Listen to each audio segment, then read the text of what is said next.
আওয়ামী লীগ বা ফেসিবাদের যারা দোষর তারা তো প্রতিনিয়ত আমাদেরকে ঘায়েল করার চেষ্টা করে যাচ্ছে।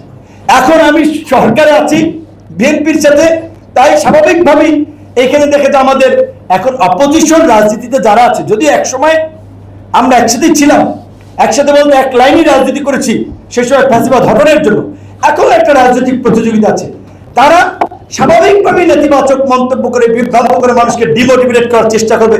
কাজেই এই ফেসবুকে লাইক কমেন্ট দিয়ে তো বাস্তবতা যাচাই করা যায় না। আমি যখন আওয়ামী লীগের আমলে লাইভ করেছি, পোস্ট দিয়েছি, ভাই কালকে প্রোগ্রাম আছে, হাজার হাজার মানুষের কমেন্ট চালিয়ে যান ভাই, আপনাদের উপরে জাতির ভবিষ্যৎ আপনাদেরকেই করতে হবে। মাঠে কিন্তু আমরা খুব বেশি লোক পাইনি, তাহলে তো সবচেয়ে অপেক্ষা করে লাগতো না।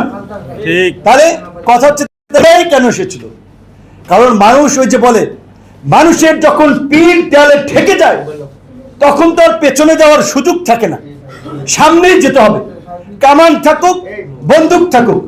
আজকে এই জুলাই গণ অভ্যুত্থানে যখন মানুষ দেখেছে বাড়ির ছাদ থেকে পশুর মতো গুলি করে মানুষ মারছে, হেলিকপ্টার থেকে মানুষ মারছে, মানুষের বিবেক মানুষ এটা মেনে নিতে পারে নাই। এবং মানুষের দীর্ঘ এই 16 বছরের বঞ্চনা, ক্ষোভ সবকিছুর বিস্ফোরণ ঘটেছিল।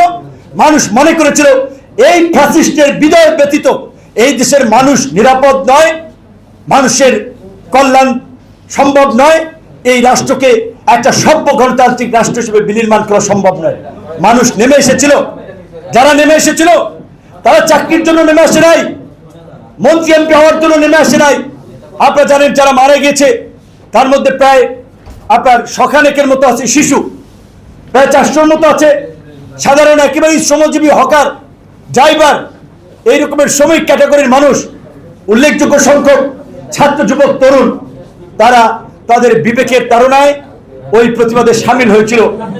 আর ওই আওয়ামী লীগের মুক্তিযুদ্ধের এককেন্দ্রিক বয়ানের মতোই এই জুলাইয়ের পর আমরা দেখেছি আর একটা এককেন্দ্রিক বয়ান তৈরি করে অন্যদেরকে মাইনাস করে আপনার কিভাবে আপনার রাষ্ট্রীয়ভাবে তারা রাজনীতির নামে কিংস পার্টি গঠন করেছে, যার দায় ডক্টর ইউনূস এবং তার উপদেষ্টা পরিষদ এড়াতে পারে না।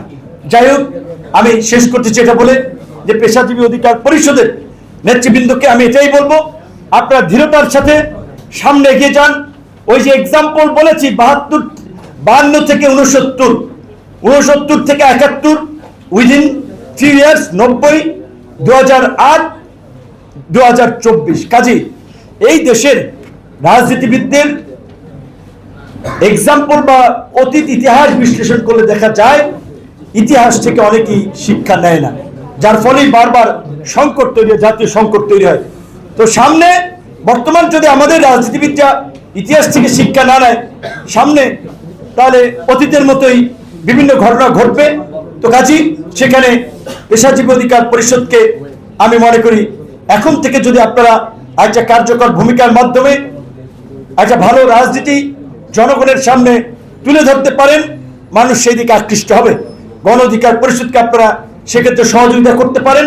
আমরা যেহেতু সরকারে আছি, আপনারা সরকারকে আমি মনে করি অন্তত আগামী 5 বছরে যাই বলেন, মানুষ এত আন্দোলন সংগ্রাম এগুলো আর চায় না যে প্রতিনিয়ত মিছিল করবে, খালি দিয়েছি তো রক্ত, আরো দেবো রক্ত, আর কত রক্ত দেবে, আর কত মার খাবে।